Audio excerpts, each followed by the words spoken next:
آخر میں وہ پری زاد ایک بڑی سی کالی چادر میں اپنے گلاب رخ چہرے اور جھکی پلکوں کے ساتھ میرے وداع کے انتظار میں کھڑی تھی۔ اس کی جھکی نظر اٹھی۔ میں آپ کا انتظار کروں گی۔ میں نے خود کو مجتمع کیا۔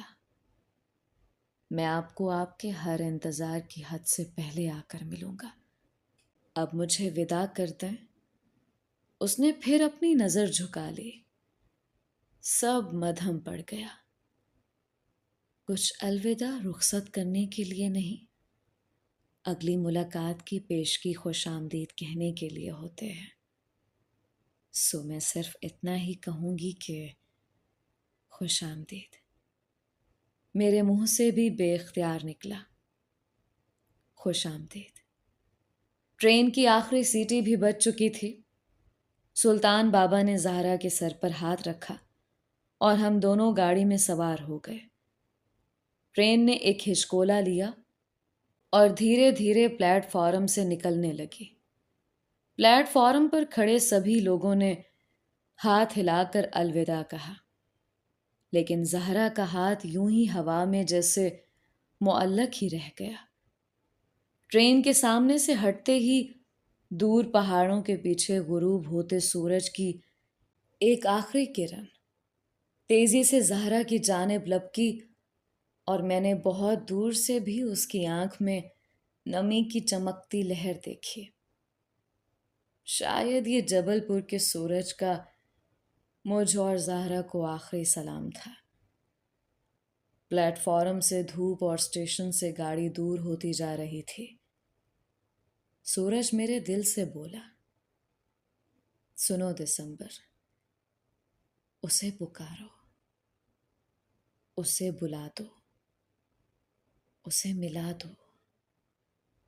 اب اس سے پہلے کہ سانس نکلے، وہی لکیریں، وہی ستارے میری ہتھیلی میں قید کر دو۔ یہ آخری شب کے آخری پل کوئی بڑا اختتام کر دو۔ یہ زندگی بھی تمام کر دو۔ سنو دسمبر، اسے پکارو، اسے ملا دو۔ ناولز بائی علیزہ کے معزز سامعین کو علیزہ کمل کا سلام۔ دوستو، ناولز کی حسین دنیا میں نے معروف مصنف جناب ہاشم ندیم صاحب کا مشہور ناول عبداللہ سے آغاز کیا تھا، جس کے حصے اول میں آپ سب نے میری ناول نریشن کو خوب سراہا، خوب داد دی اور بہت پیار دے کر بہت شاندار کامنٹس کی صورت میں سپورٹ کیا، جس کے لیے آپ کا بے حد شکریہ۔ آپ سبھی کے اصرار پر میں ناول عبداللہ کے دوسرے حصے کا آغاز کرنے لگی ہوں، جس میں سب سے پہلے آپ کو حصہ اول کا خلاصہ سناؤں گی۔ اس کے بعد قسط اول کی طرف بڑھوں گی۔ امید کرتی ہوں کہ آپ کو ناول عبداللہ کا حصہ دوم بھی بہت پسند آئے گا۔ تو بڑھتے ہیں ناول عبداللہ کے حصہ اول کے خلاصے کی جانب۔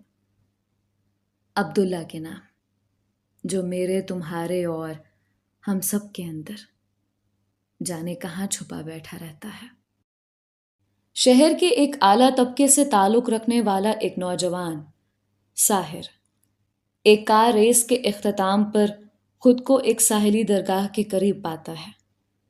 قریب کھڑی ایک بڑی گاڑی کو دیکھنے کا شوق اسے درگاہ تک دھکیل لاتا ہے، اور وہاں ایک پری وش زہرا کی ایک ہی جھلک اسے اپنی دنیا سے بیگانہ کر دیتی ہے۔ لیکن زہرا کا من جیتنا ساحر کے لیے ناممکن ہو جاتا ہے، کیونکہ وہ واضح الفاظ میں اس کا بھیجا گیا رشتہ ٹھکرا دیتی ہے۔ ساحر کا جنون اسے درگاہ کے متولی عبداللہ تک کھینچ لاتا ہے، جہاں اس کی سلطان بابا سے بھی ملاقات ہو جاتی ہے، جو عبداللہ کے استاد ہیں۔ ساحر سلطان بابا سے بحث میں الجھ کر اپنی تقدیر کا شکوہ کرتا ہے، اور سلطان بابا جواباً اسے اکساتے ہیں کہ عشق کا حصول کچھ آسان کام نہیں ہے۔ پہلے ساحر خود کو اس جنون کا اہل ثابت کرے اور اپنی دنیا چھوڑ کر درگاہ پر عارضی بسیرا کر لے تو کوئی اس دعوے کی سچائی کو تسلیم بھی کرے۔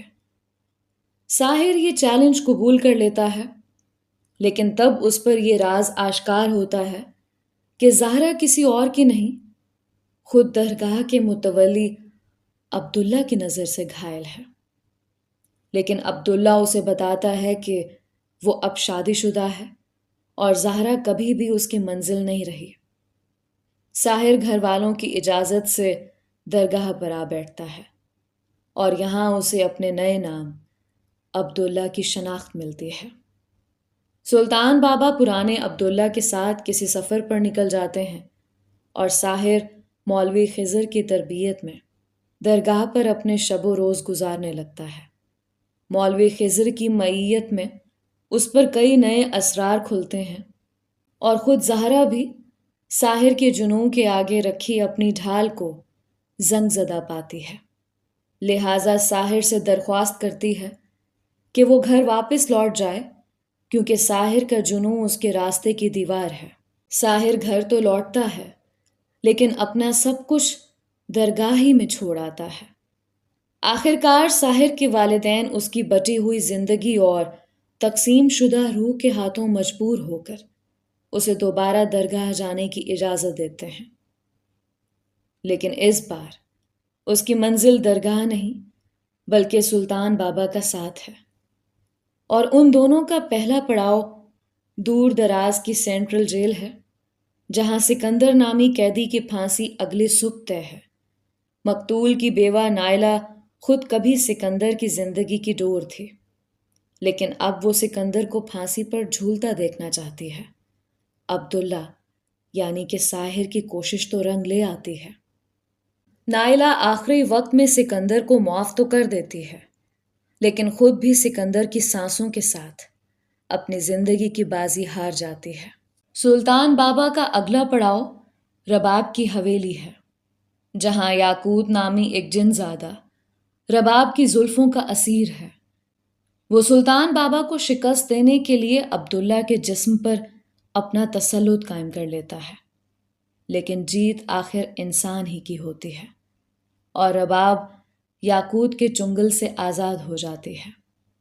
سلطان بابا عبداللہ کو جبل پور روانہ کر دیتے ہیں، جہاں راستے میں زہرا کی سوتیلی بہن زریاب کو دیکھ کر عبداللہ دنگ رہ جاتا ہے، اور پھر اسے جگن نامی گنڈے کے عذاب سے بچانے کے لیے عبداللہ کو ایک بار پھر سلطان بابا کو پکارنا پڑتا ہے۔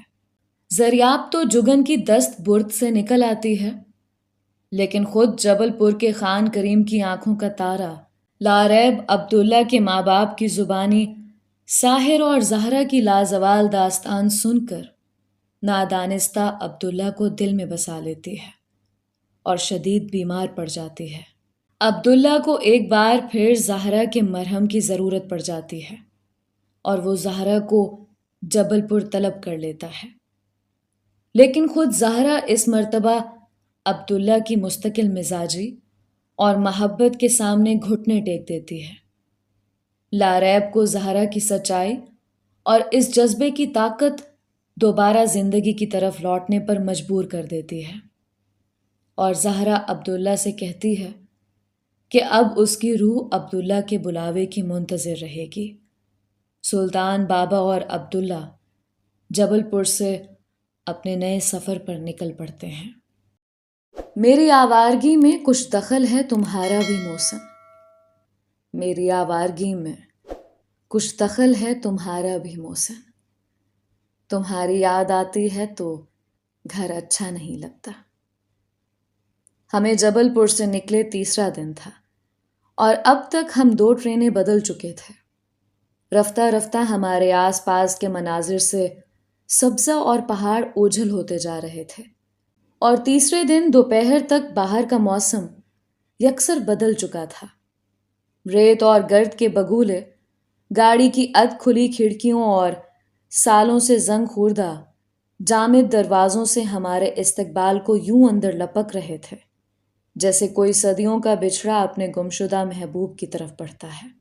گرم لو کے تھپیڑے چہروں کو جھلسانے لگے تھے اور باہر دوڑتی زمین کے آثار بتا رہے تھے کہ ہم کسی صحرا میں داخل ہو رہے ہیں۔ آس پاس کے مسافروں نے جلدی جلدی سامان سے تولیہ یا کوئی اور کپڑا نکال کر پانی میں بھگویا اور سر اور چہرے چھپانے لگے۔ سلطان بابا نے بھی مجھے یہ احتیاطی تدبیر اختیار کرنے کا مشورہ دیا، لیکن میں نے مسکرا کر ٹال دیا۔ اب میں انہیں کیا بتاتا کہ اس سے کہیں زیادہ شدید لو تو شاید ازل ہی سے میرے اندر چل رہی ہے۔ باہر چلتی ہوا کے یہ چند گرم جھونکے بھلا مجھ کرم جلے کا کیا بگاڑ پائیں گے؟ اور پھر بات باہر کے موسم کی تھی ہی کب، جن کے اندر ہی سدا کے لیے خزاں ٹھہر گئی ہو، انہیں بیرونی تبدیلیوں سے کیا واسطہ؟ گاڑی اب باقاعدہ ایک وسیع صحرا سے گزر رہی تھی، جہاں اڑتی ریت کی زیادتی سے گرم دھوپ میں چمکتی لوہے کی پٹڑی بھی جگہ جگہ ریت میں دھنس کر غائب ہو جاتی تھی۔ شاید اسی لیے ٹرین کی رفتار اب کافی مدھم پڑ چکی تھی۔ 2 اہلکار ایک بڑی سی کنات نما کپڑے کی رسی لیے گاڑی کے آگے آگے بھاگ رہے تھے، جسے انہوں نے زمین پر یوں ڈھلکا رکھا تھا کہ اس کے پونچھے کی رگڑ سے پٹڑیوں پر پڑی ریت پونچھی جا رہی تھی۔ شاید اسی مقصد کے لیے رسی کو اچھی طرح پانی میں بھگویا گیا تھا۔ ایک تیسرا اہلکار ایک بڑے سے کین میں پانی لیے ان کے ساتھ ساتھ دوڑ رہا تھا۔ جیسے ہی لو کے گرم تھپیڑوں سے پونچھا خشک ہونے لگتا، وہ جلدی سے دوبارہ پانی کا چھڑکاؤ کر کے اسے بھگو دیتا۔ بعض جگہ ریت کے ٹیلے باقاعدہ لوہے کی پٹڑی کے اوپر سے رکھائے تھے، جنہیں ہٹانے کے لیے متعین عملے کو خاص بیلچوں کی مدد سے ٹرین رکوا کر ریت ہٹانا پڑتی تھی۔ کہیں پڑھا تھا کہ ریت بھی ہم انسانوں کی طرح سفر کرتی ہے، اور صحرا کی منزل بھی وقت کے ساتھ ساتھ بدلتی رہتی ہے۔ تو بہت دیر تک اس سرکتی ریت اور بدلتے صحرا کے کھیل کو خاموشی سے دیکھتا رہا۔ رفتہ رفتہ شام ڈھلنے لگی۔ افق کے پار سورج ڈوبنے کے باوجود آتشی رنگت کی ایک واضح لکیر یوں گاڑی کے ساتھ بہت دیر تک دوڑتی رہی، جیسے کسی دیا سلائی کا مختصر سا شعلہ رگڑ کھانے کے بعد لکڑی کی تیلی پر اپنے اختتام کی جانب دوڑتا ہے۔ صحرا کے آسمان کی حد پر قدرت نے بھی کوئی دیا سلائی سے جلا دی تھی، جو اب تیزی سے افق کے دوسرے پار تک اپنی گلابی آنچ پہنچا کر سارے فلک کو جلا دینا چاہتی تھی۔ مغرب کی نماز ہم نے ہچکولے کھاتی گاڑی میں ہی پڑھی، اور مکمل اندھیرا ہونے تک ہمیں کسی انسانی بستی یا اسٹیشن کے آثار نظر نہیں آئے۔ جانے وہ رات کا کون سا لمحہ تھا جب ٹرین نے آخری ہچکی لی اور دھیرے دھیرے ایک ویران سے اسٹیشن پر رک گئی۔ سلطان بابا نے مجھے اشارہ کیا، چلو میاں، ہماری منزل آ گئی ہے۔ میں اپنے خیالات کی رو ٹوٹنے پر ہڑبڑا کر اٹھ بیٹھا۔ باہر گھٹا ٹوپ اندھیرا تھا، اور ہم نے جس زمین پر قدم رکھے اسے پلیٹ فارم سے زیادہ ریت کا کوئی ٹیلا کہنا زیادہ مناسب تھا۔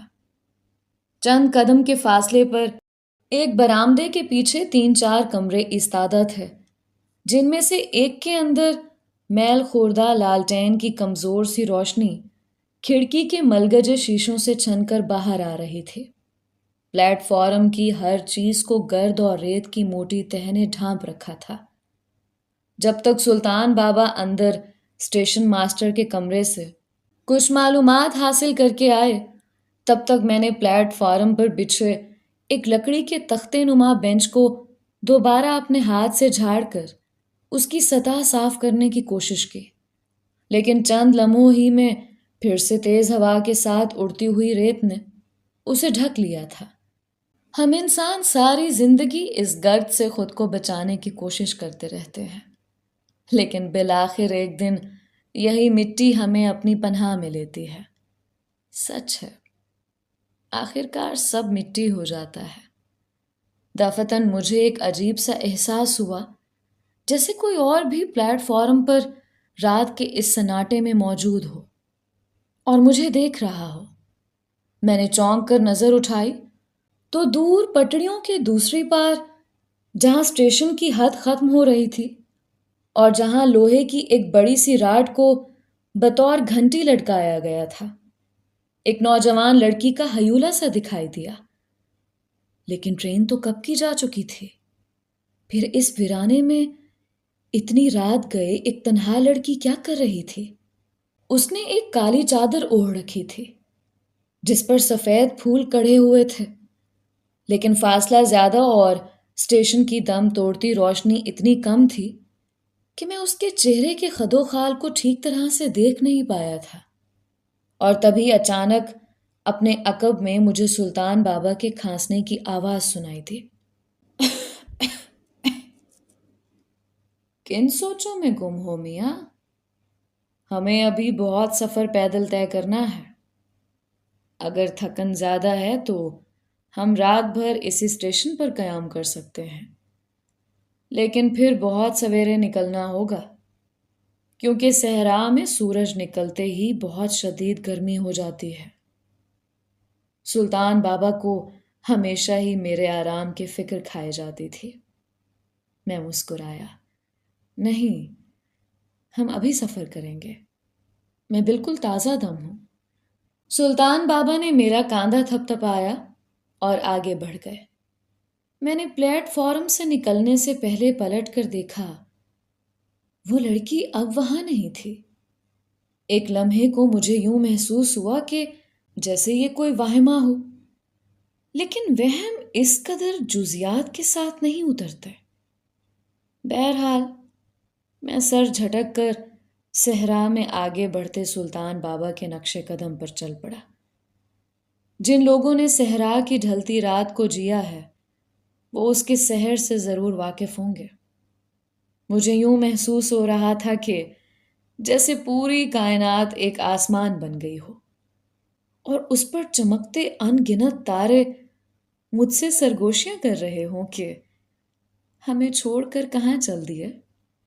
رات کے وقت صحرا خود ایک لامتناہی سمندر کی طرح نظر آتا ہے، بس ہر موڑ پر ایک نیا سراب چھل دینے کے انتظار میں کھڑا ملتا ہے۔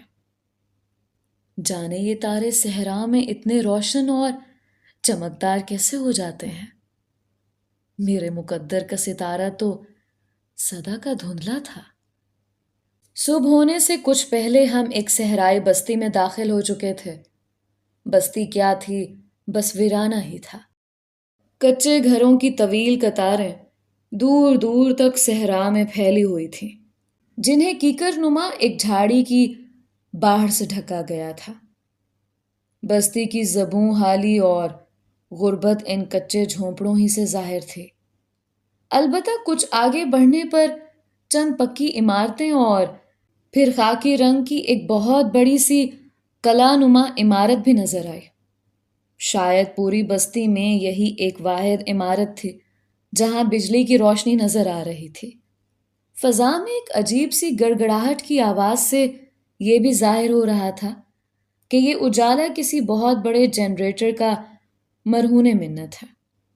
میں نے بستی کی ٹیڑھی میڑھی اینٹوں سے چنی سڑکوں اور کچی گلیوں سے گزرتے ہوئے ایک اور عجیب سی بات بھی محسوس کی کہ کسی ایک آوارہ کتے نے بھی ہمارا راستہ روکنے کی کوشش نہیں کی۔ شاید پوری بستی میں کوئی کتا تھا ہی نہیں، بس ایک لرزا دینے والا سناٹا طاری تھا۔ اب بستی کا باقاعدہ بازار ختم ہو رہا تھا اور دور چند گلیوں سے پرے صحرا میں ایک ٹیلے پر ایک چھوٹا سا چراغ ٹمٹماتا ہوا دکھائی دے رہا تھا۔ البتہ بستی ختم ہو جانے کے بعد میں جس روشنی کو بہت قریب سمجھ بیٹھا تھا، صحرا میں وہ عمارت اور وہ چراغ بھی بہت دور نکلے۔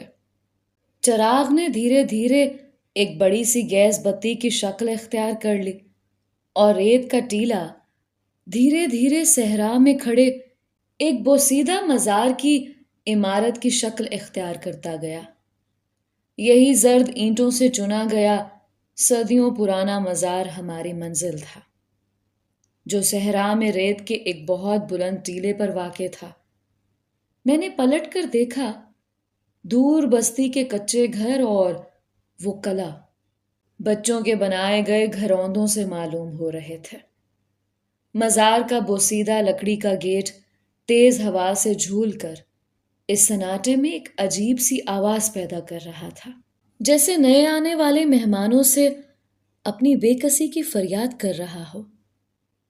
مزار کا صحن بھی انہی کچی اور پیلے رنگ کی اینٹوں سے جڑا گیا تھا جس کا استعمال قصبے کی سڑک میں نظر آیا تھا۔ صحن سے کافی پرے چند بوسیدہ کمرے اور وسط میں ایک گنبد تھا جس کے اوپر کی گئی پتھریلی اور منقش میناکاری ماہو سال کی گردش کے سبب جگہ جگہ سے اکھڑ گئی تھی، اور مزار کی چھت پر کھڑا یہ عظیم گنبد اس وقت خود کسی سجدے کی سی حالت میں نظر آ رہا تھا۔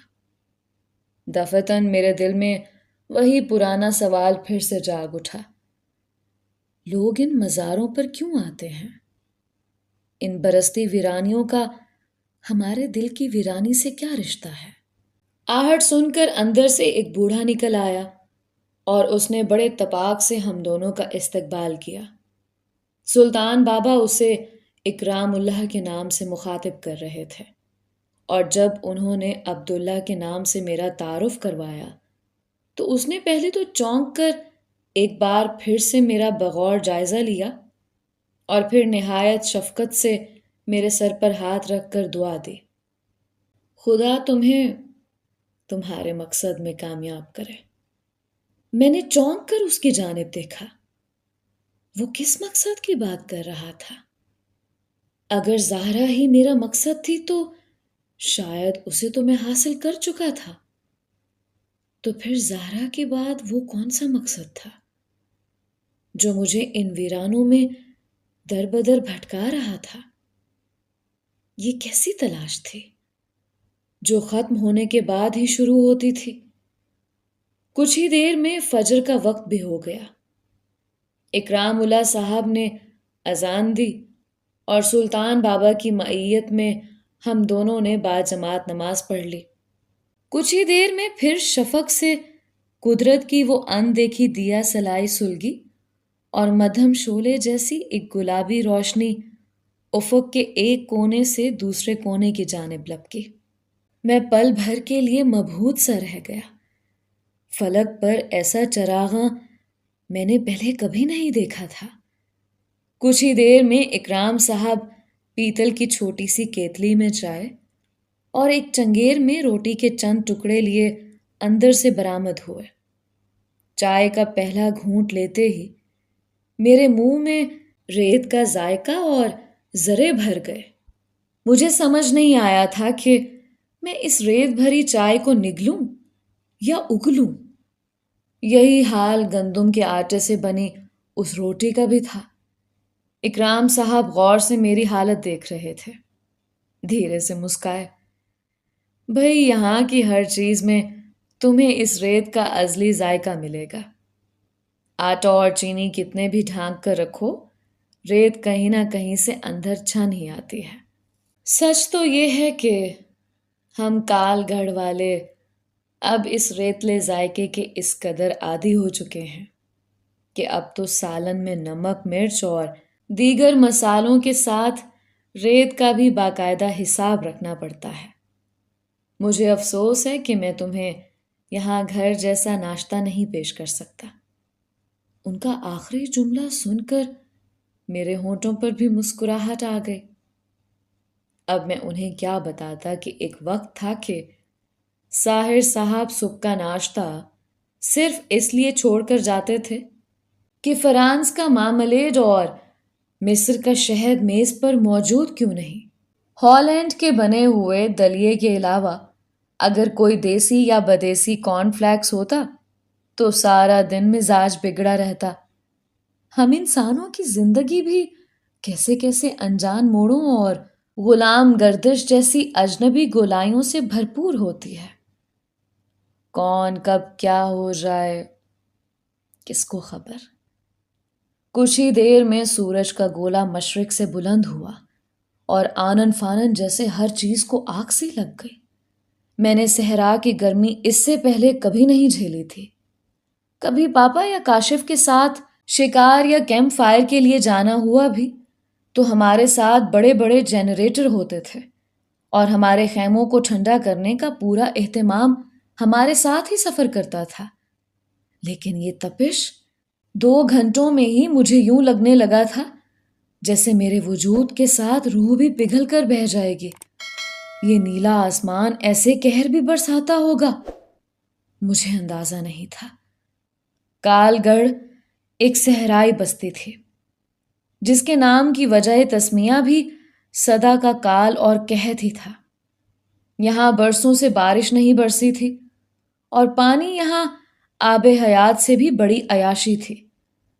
قصبے میں 90% آبادی غربت کی لکیر سے نیچے کی زندگی گزار رہی تھی اور پوری بستی پر قلعے کے باسیوں کا قبضہ تھا۔ یہ ساری باتیں مجھے اکرام اللہ صاحب سے پتہ چلیں، جو خود کال گڑھ کے واحد اور برائے نام مڈل اسکول کے ریٹائرڈ ہیڈ ماسٹر تھے اور اب ریٹائرمنٹ کے بعد بستی کے بچوں کو درس قرآن دیتے تھے۔ ان کے خاندان میں ان کا اکلوتا بیٹا ہی بچا تھا جو اپنے بیوی بچوں کے ساتھ بڑے شہر میں رہتا تھا۔ اسے کال گڑھ میں قلعہ داروں کی غلامی پسند نہیں تھی، لہٰذا وہ میٹرک کے بعد ہی باقاعدہ شہر منتقل ہو گیا تھا۔ میں نے محسوس کیا کہ قلعے کے ذکر پر اکرام صاحب کچھ بے چین اور باقاعدہ خوفزدہ سے ہو جاتے تھے۔ آخر مجھ سے رہا نہیں گیا۔ آپ نے ہر چیز کے بارے میں بڑی تفصیل سے بتا دیا ہے، لیکن یہ قلعے اور اس میں بسنے والے قلعے داروں کا اسرار مجھے سمجھ نہیں آیا۔ میرا سوال سنتے ہی اکرام صاحب کے چہرے پر ایک رنگ سا آ کر گزر گیا۔ انہوں نے جلدی سے ادھر ادھر نظر دوڑائی۔ ہم دونوں مزار کے برآمدے میں ستون کے گرم سائے میں چھپنے کی ناکام کوشش کر رہے تھے۔ سلطان بابا اندر کمرے میں آرام کرنے جا چکے تھے۔ اکرام صاحب نے سرگوشی کی، عبداللہ میاں، ان قلعہ داروں کے سائے سے بھی بچ کر رہنا، بہت سفاک اور اذیت پسند ہے۔ وہاں کا بڑا قلعے دار، سارا علاقہ کانپتا ہے جبروت کے نام سے۔ جبروت؟ یہ کیسا نام ہے؟ نام تو ماں باپ نے شاید جابر رکھا تھا، جو پیار سے جبرو ہوا اور پھر اس کے ظلم کی دہشت نے اسے جبروت بنا ڈالا، اور اب وہ اسی نام سے حکمرانی کرتا ہے۔ جبروت جو کوئی بھی تھا، اس کی دہشت میں اپنے سامنے بیٹھے اکرام اللہ کے چہرے ہی سے محسوس کر سکتا تھا۔ انہوں نے مزید جو کچھ بتایا وہ اس جدید دنیا میں مجھے ماورائی داستان سے کچھ کم محسوس نہیں ہوا۔ کال گڑھ جبروت کی کسی ذاتی جاگیر کی مثال بن چکا تھا۔ علاقے میں کوتوالی یا پولیس نام کی کوئی چیز نہیں تھی۔ ایک سب انسپیکٹر ایک برائے نام سی تھانہ نما عمارت میں 4-6 کانسٹیبلوں کی نفری کے ساتھ بیٹھا تو تھا، لیکن اس کی حیثیت بھی جبروت کے ذاتی غلاموں جیسی ہی تھی۔ کال گڑھ کا قانون، عدالت اور انصاف سب کچھ جبروت تھا۔ علاقے کے سارے مقدمے اسی کے سامنے پیش ہوتے تھے اور وہی ان کا فیصلہ کرتا تھا۔ اس کی حکم عدولی کی سزا فوری اور انتہائی اذیت ناک تھی۔ قلعے کے اندر اس نے ذاتی جیل بھی بنا رکھی تھی، جس کی کال کوٹھڑیوں میں اس کے مجرم پڑے پڑے سڑتے رہتے تھے۔ ان سے دن بھر انہی زنجیروں اور بیڑیوں سمیت مشقت لی جاتی تھی، اور پھر شام ڈھلے انہی بندھے بھاری پتھروں سمیت پھر سے تہہ خانوں کے زندان میں دھکیل دیا جاتا تھا۔ ان میں سے تو کئی ایسے تھے جنہیں قلعے سے باہر کا آسمان دیکھے بھی برسوں بیت چکے تھے۔ سارا قصبہ جبروت کے دیے ہوئے قرض کے بوجھ تلے دبا ہوا تھا، اور ان کی دوسری نسل بھی اس قرض کو چکاتے چکاتے اپنی جوانی بڑھاپے میں بدل رہی تھی۔ برسوں کے قحط نے کال گڑھ کے باسیوں کی کمر پہلے ہی توڑ رکھی تھی، اور اب تو انہوں نے قرض کی اس غلامی سے باہر نکلنے کا خواب دیکھنا بھی چھوڑ دیا تھا۔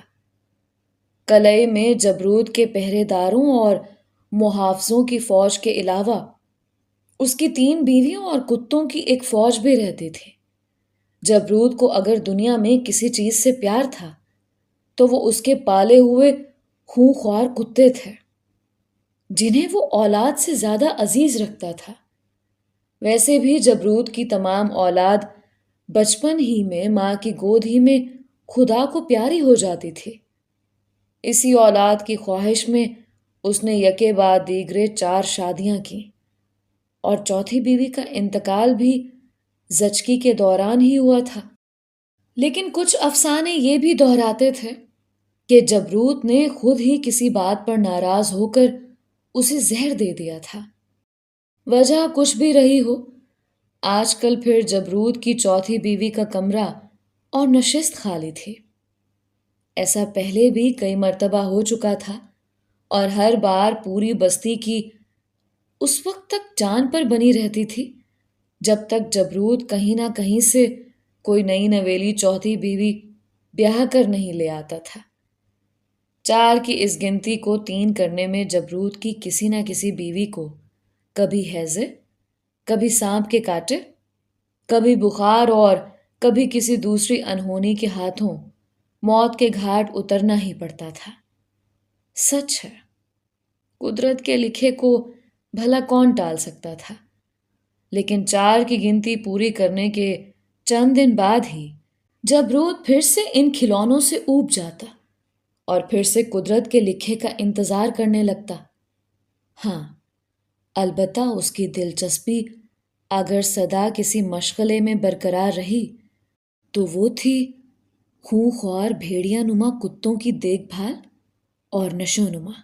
سنا تھا کہ ان کے راتب اور خوراک وغیرہ میں غفلت کرنے والے نوکروں کو وہ انہی بھوکے کتوں کے سامنے ڈال دیتا تھا۔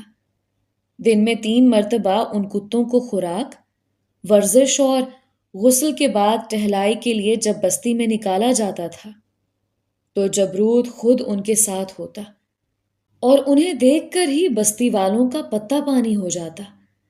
ان کتوں کے بارے میں ایک اور لرزہ خیز فسانہ بھی کال گڑھ میں زبان زد عام تھا۔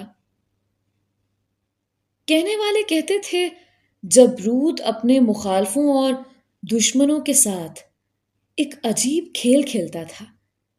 اسے خود کو انصاف پسند کہلانے کا بہت شوق تھا، اور وہ چاہتا تھا کہ اس کی رعایا اسے کبھی بے انصاف کا لقب نہ دے۔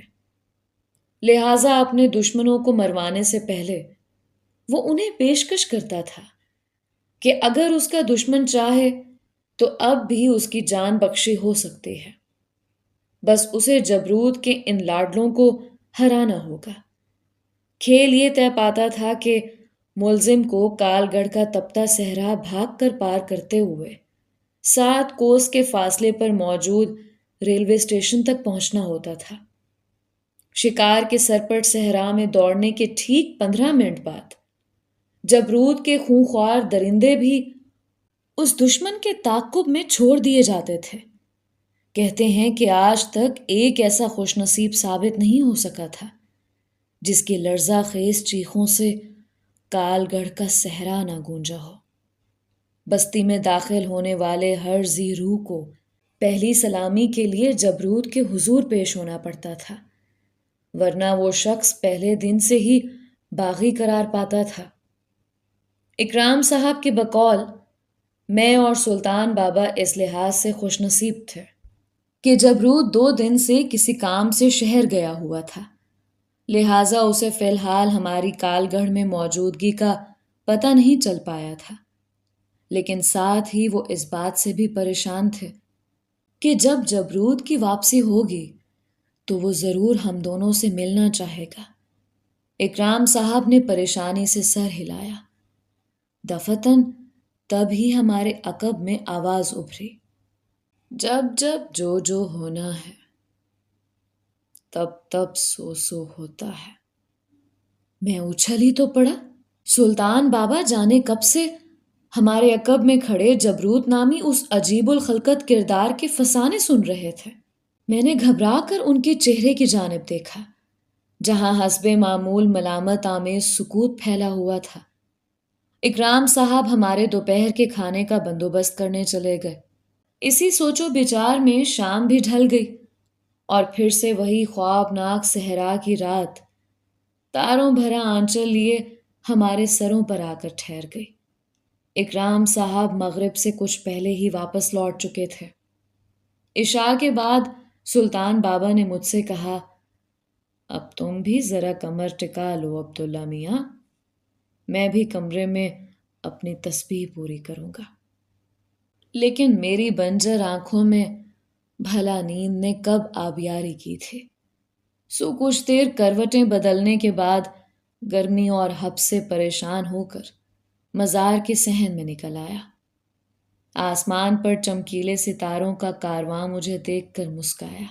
میں ان تاروں میں اپنا اور زہرا کا تارا تلاش کرنے کے لیے ایک ستون سے ٹیک لگا کر بیٹھ گیا۔ اچانک مجھے محسوس ہوا جیسے مزار کے صحن کے باہر میں نے کسی کے پھولوں بھرے آنچل کی ایک جھلک لہراتے دیکھی ہے۔ ہاں، وہ وہی تو تھی جسے میں نے کل رات ریلوے پلیٹ فارم پر دیکھا تھا، لیکن وہ میرے پیچھے یہاں اس ویرانے میں آدھی رات کو اس مزار تک بھی آ پہنچی۔ کیوں؟ مجھے لگا جیسے وہ مجھ سے کچھ کہنا چاہتی ہے، لیکن کل کی طرح آج بھی ہمارے درمیان کافی فاصلہ تھا۔ اور پھر اس کا وہ لمبا سا صحرائی گھونگھٹ کل کی طرح پردہ بن کر اس کے خد و خال مجھ سے چھپا رہا تھا۔ آخر وہ چاہتی کیا تھی؟ حلیہ تو اسی ریگستانی بستی ہی کا تھا۔ میں اپنی جگہ سے کھڑا ہو گیا۔ فضا میں 2-3 جیپ نما گاڑیوں کا شور گونجا۔ میری توجہ لمحے بھر کو صحرا کی جانب بٹی، جہاں 2-3 گاڑیوں کی ہیڈ لائٹس جگمگاتی ہوئی مزار کی جانب بڑھ رہی تھیں۔ اگلے ہی پل میں نے دوبارہ وہاں نظر ڈالی جہاں وہ کچھ دیر پہلے گھونگھٹ نکالے کھڑی تھی، تو وہ جگہ سنسان تھی۔ شاید کسی کو آتا دیکھ کر وہاں سے بڑھ گئی ہو۔ تینوں گاڑیاں پرانے ماڈلز کی والیس جیپیں ہی تھیں جو اب بالکل مزار کے قریب پہنچ کر رک گئی تھیں۔ دفتن میرے کانوں میں بہت سی کتوں کے غرانے کی آواز گونجی۔ جیپ سے کوئی کود کر نیچے اترا اور اس نے بھاگ کر پچھلی جیپ کا دروازہ کھولا۔ ایک دراز قد ہیولا اندھیرے میں نیچے اترا۔ میری آنکھیں ابھی تک جیپ کی جلتی لائٹس کی وجہ سے چندھیائی ہوئی تھیں، لہٰذا روشنی کے پیچھے چھپے سائے بصارت کی پکڑ میں نہیں آ رہے تھے۔ باقی اشخاص پیچھے کھڑے رہے۔ دراز قد شخص روشنی میں آ گیا۔ میری رگوں میں خون کی گردش تیز ہو گئی۔ اکرام اللہ کے بتائے ہوئے حلیے کے مطابق میرے سامنے کھڑا وہ شخص جبروت کے علاوہ اور کوئی نہیں ہو سکتا تھا۔ ہم دونوں کچھ دیر کے لیے ایک دوسرے کی آنکھوں میں آنکھیں ڈال کر دیکھتے رہے۔ اچانک جبروت کے عقب سے ایک خونخوار کتا میری جانب لپکا۔